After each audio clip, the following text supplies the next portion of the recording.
Bueno, como pasamos al segundo punto, que sería la ubicación de la prudencia en el cuadro de las virtudes, de lo cual algo ya hemos dicho, pero lo completamos.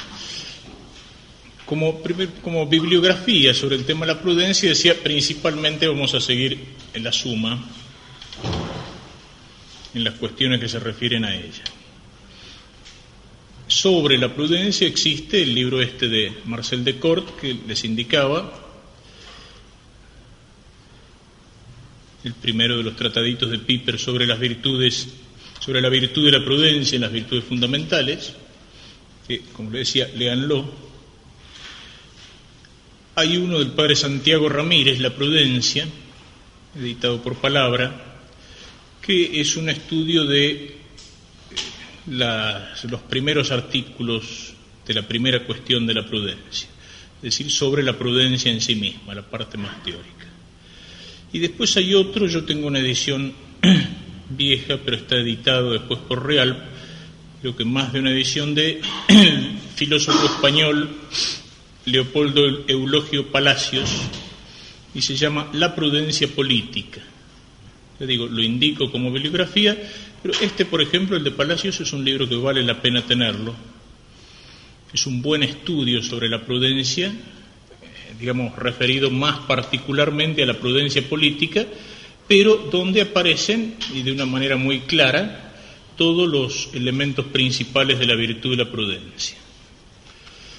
Si ubicamos la prudencia en el conjunto de las virtudes, aquí podemos recordar el Tratado de las Virtudes en general, y entonces tenemos que hay dos tipos de virtudes. Uno son los hábitos que se refieren al conocimiento intelectual. Este conocimiento puede ser especulativo, es decir, de lo necesario. Tenemos ahí la inteligencia y la sindéresis. Inteligencia de los primeros principios, sindéresis de los primeros principios del obrar moral. La sabiduría, conocimiento intelectual de las causas primeras. Y la ciencia, conocimiento intelectual de las causas segundas.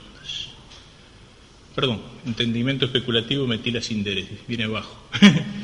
El entendimiento práctico, sí, ahí está la sindéresis, primeros principios del obrar moral, la prudencia y el arte. Esos son los hábitos que se refieren al conocimiento intelectual. Y están los hábitos que perfeccionan el obrar del apetito, principalmente de la voluntad, o del apetito sensitivo penetrado y gobernado por la voluntad. Y ahí tenemos las virtudes propiamente morales: justicia, fortaleza y templanza. La prudencia es una virtud que está, y es uno de los elementos de su importancia, que marca su importancia, está como a caballo entre los dos tipos de virtudes. Es de suyo por su sujeto, el entendimiento práctico.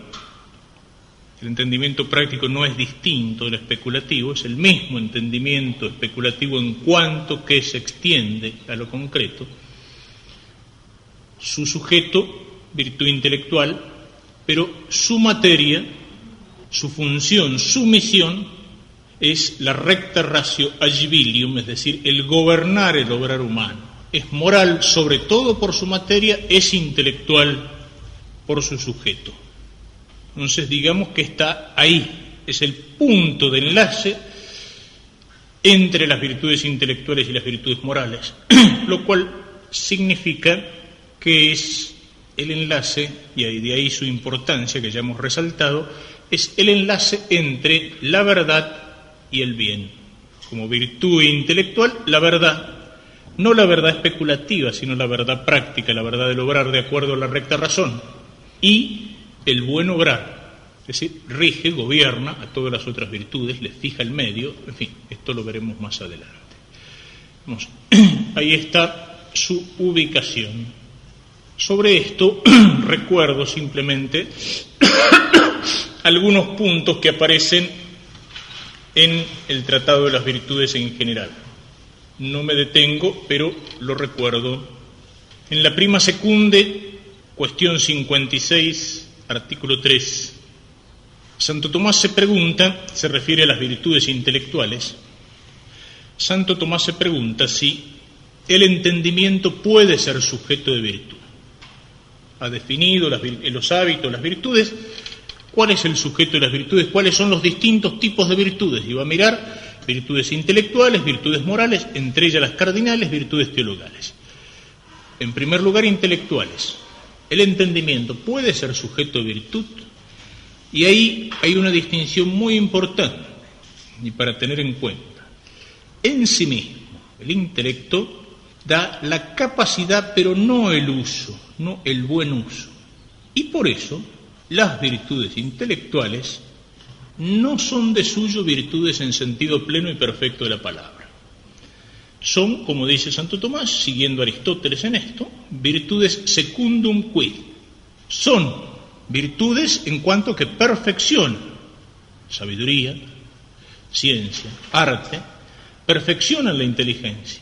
Es decir, dan la capacidad, pero no dan necesariamente el buen uso. Esa capacidad puede ser utilizada para el mal. Uno puede ser muy inteligente, puede tener en la cabeza todas las cosas, incluso buenas, pero después hacer un mal uso de eso, o no obrar de acuerdo a su inteligencia.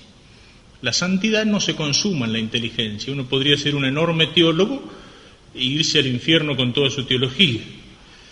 La santidad se consuma en la voluntad, no en la inteligencia. Las virtudes se consuman en la voluntad, no en la inteligencia.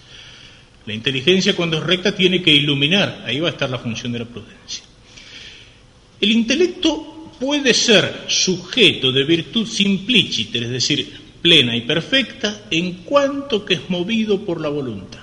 Es decir, es la voluntad que mueve el entendimiento la que hace que esas virtudes sean virtudes. En el intelecto especulativo se da de esa manera en la fe. Los que han visto las virtudes teologales recordarán que la fe es un acto de la inteligencia movido por la voluntad que inclina el entendimiento a sentir. Por eso es plenamente virtud. La fe no es mero conocimiento intelectual, es inteligencia movida por la voluntad, y que tiene la voluntad antes y la voluntad después. Es movida por la voluntad para asentir y exige la fe la vida de la caridad.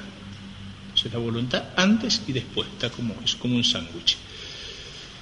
En el entendimiento práctico, la prudencia. También la prudencia es inteligencia movida por la voluntad. Por eso es virtud en sentido pleno. Podemos comparar esto con lo que afirma en la cuestión 58, artículos 1, 2 y 3. Ojo, estoy dando solamente las líneas muy generales para terminar de ubicar la prudencia. En el artículo primero de la 58 dice: es virtud moral solo aquella que reside en la facultad apetitiva. La prudencia, como vimos, ocupa un lugar particular. En el artículo segundo, muy importante, la distinción de la virtud moral y la virtud intelectual. Lo que afirmábamos recién. La virtud intelectual es secundum quid, la moral simpliciter. ¿A qué se debe eso? Santo Tomás sigue a Aristóteles señalando que la razón, la inteligencia, gobierna a las otras facultades, no con gobierno despótico, como se gobiernan los esclavos, o diríamos como se gobiernan los miembros del cuerpo.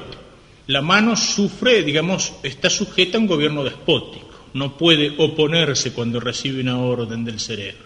En cambio, las otras facultades apetitivas, la voluntad, el apetito sensitivo, son gobernadas con gobierno político, dice, es decir, como se gobierna a ciudadanos libres que pueden obedecer o no. Esa diferencia es importantísima. Si hubiera en la inteligencia un gobierno despótico de las otras potencias, no harían falta las virtudes. Bastaría con el conocimiento intelectual. Esto es bueno, por tanto, lo hago. La vida moral podía estar regida por un montón de silogismos, pero como se gobiernan las otras potencias con un gobierno político y puede desviarse, axioma, video meliora probo deteriora secur, veo lo que es mejor y lo pruebo, pero sigo lo peor. ahí se hacen necesarias las virtudes morales, sumadas a las intelectuales, para darle el buen uso. Esto es lo que sostiene Santo Tomás y Aristóteles en contra de Sócrates y de Sarmiento. Sócrates pensaba que bastaba conocer el bien para obrar el bien, es decir, el intelectualismo socrático. Conozco el bien, obro el bien. Sarmiento, ¿qué pensaba? Hay que educar al soberano. ¿Y educar qué entendía Sarmiento? Sarmiento, dice Anzoátegui, mató la cultura para fundar la instrucción. Es decir, creía que el ciudadano era bueno porque estaba alfabetizado, es decir, porque aprendía a leer. Entonces, educar al soberano era instruirlo, no era educarlo, era instruirlo, es decir, enseñarle a leer. Siembro alfabeto, decía el tonto de Almafuerte. Estoy sembrando alfabeto, y esa era la misión del maestro, y esa es la mentalidad normalista que metió Sarmiento en nuestro magisterio. Creer que es un progreso para el tipo aprender a leer, aunque eso después le sirva para leer estupideces. Es decir, asegura la capacidad, aprende a leer, pero ¿le asegura el buen uso? No. Y a lo mejor el saber leer le está haciendo daño, porque nadie le dijo o lo orientó acerca de qué es lo que tenía que leer. No es educación. La educación supone la creación de hábitos en la voluntad. Es instrucción. Ilumina la inteligencia. El tipo aprende a leer, aunque después de eso haga un mal uso, haga un uso que le hace daño, lea tonterías, pornografía, revistas idiotas, noticias policiales en los diarios. ¿Le hizo bien? No. Es el sentido que tiene aquello de Castellani. Si quieren exagera la nota, ¿no? Pero cuando dice, mas si yo tuviera un hijo le daría un buen caballo para huir de las escuelas, los pedantes y los diarios, no le enseñaría a leer ni mucho menos a escribir, lo enviaría a las estancias a soñar el porvenir y aprender la única forma digna nuestra de morir. Si ustedes quieren es exagerado, tampoco es cuestión de poner el analfabetismo como ideal, pero un analfabeto puede ser mucha mejor persona que un alfabeto. Puede conservar el sentido común, puede tener un sentido de la vida, puede tener sabiduría. ¿Cuántas veces yo lo he encontrado en gente muy simple, muy sencilla? Sabiduría de veras, que no hay que confundirla con la ciencia. La sabiduría, ¿qué es? Es saber responder al principio y fundamento de San Ignacio. Yo, ¿quién soy? ¿De dónde vengo? ¿A dónde voy? ¿Para qué vivo? ¿Cómo tengo que vivir? Y eso lo puede tener y lo tiene muchas veces una persona muy sencilla, sin escuela, sin instrucción. En cambio, a lo mejor no lo tiene el sabio con la cabeza llena de ideas y de teorías, pero que no le sirven absolutamente para nada, al contrario, lo dañan. Lo señalo o me detengo porque también es un punto importante. También es un punto importante. La virtud es virtud cuando se consuma en la voluntad. Ahí pone, artículo 3, que la prudencia, solución primera, es intelectual por su esencia, moral por su materia. En la cuestión 57, artículo 4, otro elemento importante es la distinción de la prudencia del arte. La prudencia y el arte tienen un mismo sujeto, el entendimiento práctico. Y sin embargo, se distinguen. Se distinguen porque, lo habrán visto en las virtudes en general, pero no está de más recordarlo porque es una distinción importante. El arte tiene una perfección externa al hombre, la prudencia una perfección interna al hombre.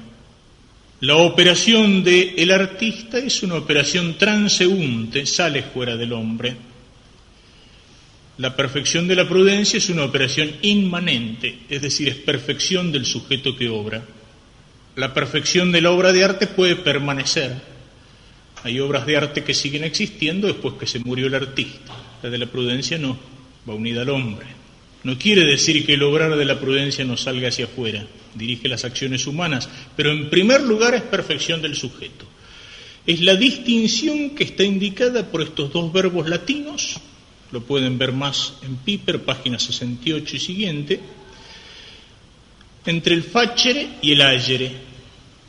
Facere es el hacer algo exterior al hombre, una casa, un cuadro, una pieza musical, un zapato.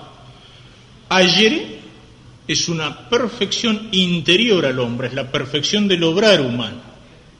Entonces, así como decíamos, en las virtudes intelectuales el tipo puede ser un bocho, pero un mal tipo, la virtud no le da necesariamente el buen uso de su inteligencia, aquí también uno puede ser un buen artista o artesano y una mala persona. Lo que importa es que sepa hacer bien su trabajo, pero no necesariamente ese trabajo es una perfección de la persona. En cambio, uno no puede ser un mal tipo y un hombre prudente. Si es un mal tipo, si actúa de una manera desviada, errónea, pecaminosa, no es prudente, es decir, no actúa prudentemente. Es lo propio de la virtud moral. La virtud moral no puede ser principio de una obra mala. Y si obra mal, no, el principio no está ahí, se destruye la prudencia. Es algo que también, pero hoy ya hice digresiones sobre distintas cosas, también tiene mucha importancia en nuestro tiempo, que le da tanta importancia a lo exterior, donde muchas veces lo que importa de la persona no es que sea una buena persona, no es la perfección del ser, sino que es la exterioridad del tener. Entonces, importa lo que uno hace, el ejecutivo, el hombre de acción, el tipo eficaz, y no importa cómo lo hace. Tiene éxito en la vida, trepó, llegó, tiene plata, llegó al puesto, no importa para el mundo moderno que sea una buena persona, llegó, y el éxito es como si fuera una garantía. Está bien, llegó. ¿Cómo llegó? Y no importa. Llegó, hizo, ganó. O sea, importa no el ser, sino el tener, o más todavía, ni siquiera el tener a veces, el aparecer, la imagen. Se ha creado una buena imagen. Por adentro, ¿qué hay detrás de la imagen? Dios mío, no la destapemos. Y por último, tres articulitos que se refieren a la necesidad de la prudencia. Cuestión 57, artículo 5. Necesidad de la prudencia. Ahí señala que es la virtud más necesaria para la vida humana. Que vivir bien es lo mismo que obrar bien. La obra tiene que ser buena y el modo tiene que ser bueno. Es decir, la elección tiene que ser recta. El fin lo fija la virtud de la parte apetitiva que tiende hacia ese fin. Pero no basta tener claro el fin, es lo que decíamos, hasta en la misma virtud teologal, en su ejercicio. El fin de la caridad, quiero el bien del prójimo. Pero ¿cómo hago el bien del prójimo? Si no tengo la prudencia me puedo equivocar. Puedo hacerle daño creyendo que le hago bien. Movido por la intención fundamental de la caridad, me puedo equivocar. La que me fija los medios es la prudencia, es decir, hace que la virtud sea virtud en su obrar. Y después, cuestión 58, artículos 4 y 5. Algo que parecería casi un círculo vicioso. En el artículo 4 dice la necesidad de la prudencia para las virtudes morales. No puede haber virtud moral sin prudencia. Pero en el artículo 5 dice, no puede haber prudencia sin virtudes morales. ¿Qué es primero el huevo o la gallina? Piper se pregunta, Descartes se pregunta, Ramírez se pregunta, ¿qué pasa? Acá tenemos un círculo vicioso. No se puede dar una virtud moral sin prudencia, pero no se puede dar prudencia sin una virtud moral. ¿Qué dirían ustedes? ¿Se rompe el círculo en algún lado?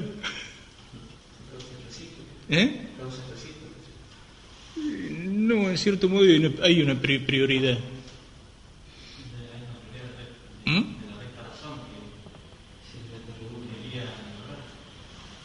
¿Qué sería primero entonces, la prudencia?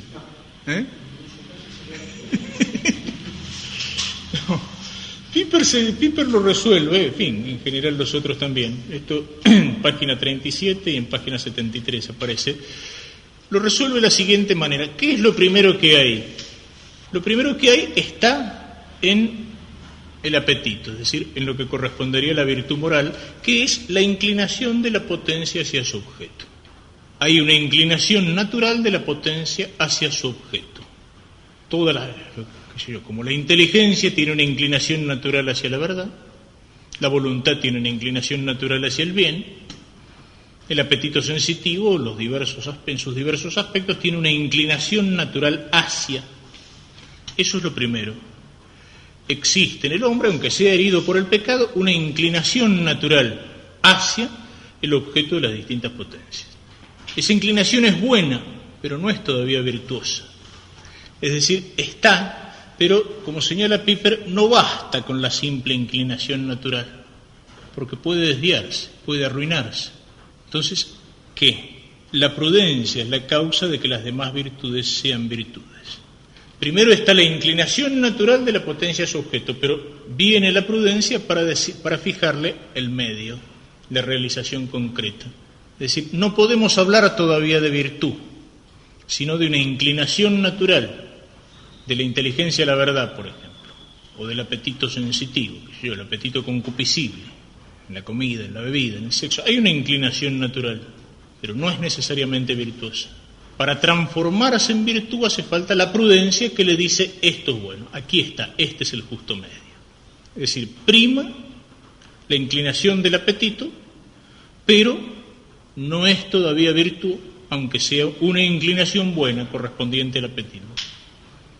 Tiende hacia el bien el apetito, pero ese bien tiene que ser, porque la voluntad es potencia ciega, iluminado por la razón.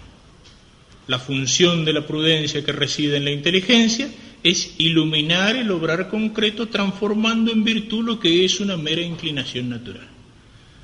Ahí está donde se rompería el círculo. Bueno, estos son conceptos, digamos, del tratado. Esto sería entonces la ubicación, recordando algunos elementos del tratado de las virtudes en general y la ubicación de la prudencia en ese contexto, la relación entre virtud intelectual y moral, la relación entre prudencia y arte, la relación de la prudencia con las otras virtudes. En estos dos artículos decía, la prudencia es necesaria para que haya virtud moral propiamente dicha, pero también sin esa recta inclinación del apetito no se da la prudencia, porque si el apetito está profundamente desordenado, ¿qué pasa? La inteligencia se obnubila, entonces la prudencia puede llegar a no calzar o a destruirse. Es el influjo que puede tener la pasión sobre las facultades superiores. Obnubila la inteligencia, o no. La obnubila tiene sus vueltas.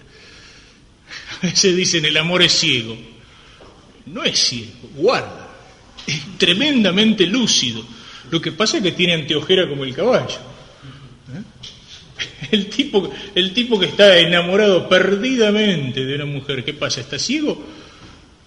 No, tiene una lucidez para tratar de conquistarla y de ganarla extraordinaria, fuera de lo común, todos los recursos. Lo que pasa está en que hay un montón de cosas que quedan a los costados que no las puede ver.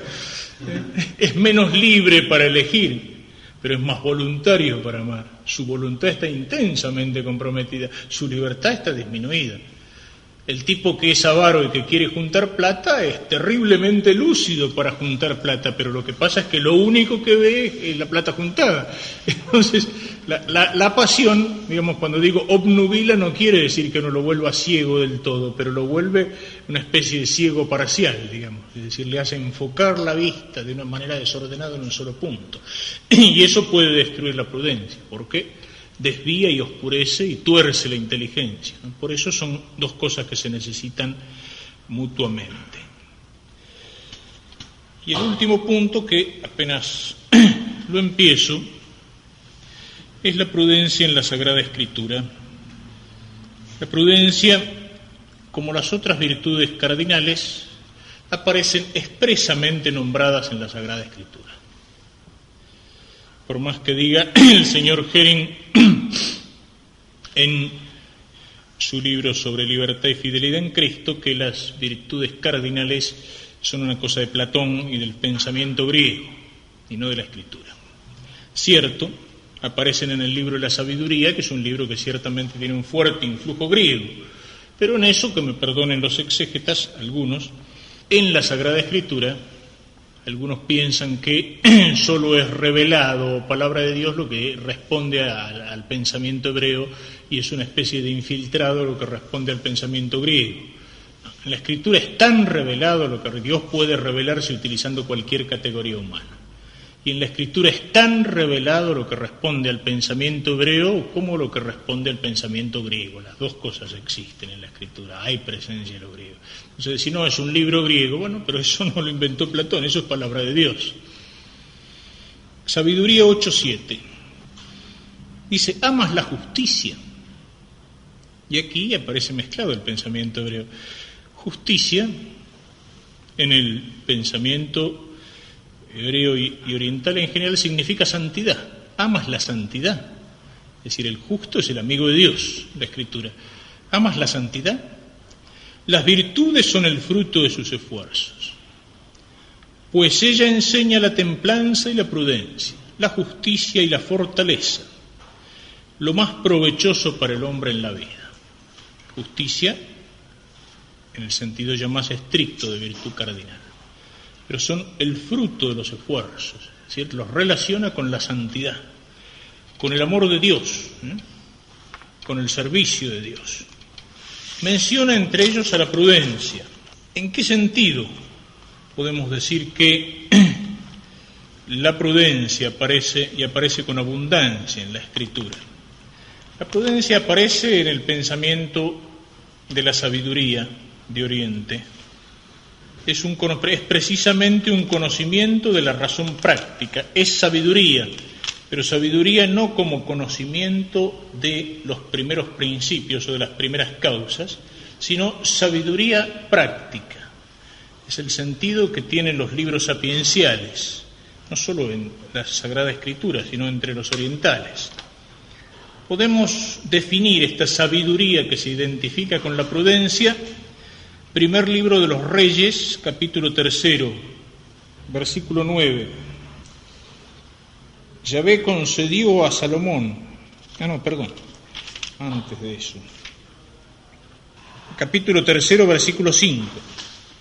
En Gabaón Yahvé se apareció a Salomón en sueños por la noche, dijo Dios, pídeme lo que quieras que te dé. Salomón dijo, tú has tenido gran amor a tu siervo David mi padre, porque él ha caminado en tu presencia con fidelidad, con justicia y con rectitud de corazón conmigo. Tú has conservado ese gran amor y le has concedido que hoy se siente en su trono un hijo suyo. Ahora, Yahvé mi Dios, tú has hecho rey a tu siervo en lugar de David mi padre. Pero yo soy un niño pequeño que no sabe salir ni entrar. Esa contraposición en el lenguaje hebreo, no sé salir ni entrar, quiere decir no sé hacer nada. Como decir, tú conoces cuando me siento y me levanto, es decir, conoces todo lo que hago. Tu siervo está en medio del pueblo que has elegido, pueblo numeroso que no se puede contar ni numerar por su muchedumbre. Concede pues a tu siervo un corazón que entienda para juzgar a tu pueblo, para discernir entre el bien y el mal. Cuando se habla de la sabiduría de Salomón, eso es la sabiduría. No quiere decir que conociera todas las ciencias y que fuera un gran filósofo. Es rectitud, prudencia para juzgar, corazón que entienda para juzgar a tu pueblo, para discernir entre el bien y el mal. Pues ¿quién será capaz de juzgar a este pueblo tuyo tan grande? Le agradó a Yahvé esta súplica y le dijo Dios a Salomón, ¿por qué has pedido esto? Y en vez de pedir para ti larga vida, riquezas o la muerte de tus enemigos, has pedido discernimiento para saber juzgar. Está definiendo la prudencia en esto, ¿no? Cumplo tu ruego y te doy un corazón sabio e inteligente como no lo hubo antes de ti ni lo habrá después. También te concedo lo que no has pedido, riquezas y gloria como no tuvo nadie entre los reyes. Si andas por mis caminos guardando mis preceptos y mandamientos como anduvo tu padre, yo prolongaré tus días. Y en el capítulo 5, versículo 9, Yahvé concedió a Salomón sabiduría e inteligencia muy grandes, y un corazón tan dilatado como la arena de la orilla del mar. La sabiduría de Salomón era mayor que la sabiduría de todos los hijos de Oriente y que toda la sabiduría de Egipto. Pero, repito, ya hemos visto lo que significaba. Corazón que entienda para juzgar, para discernir entre el bien y el mal. Discernimiento para saber juzgar. Y eso delante de Dios. Si andas por mis caminos, guardando mis preceptos y mis mandamientos.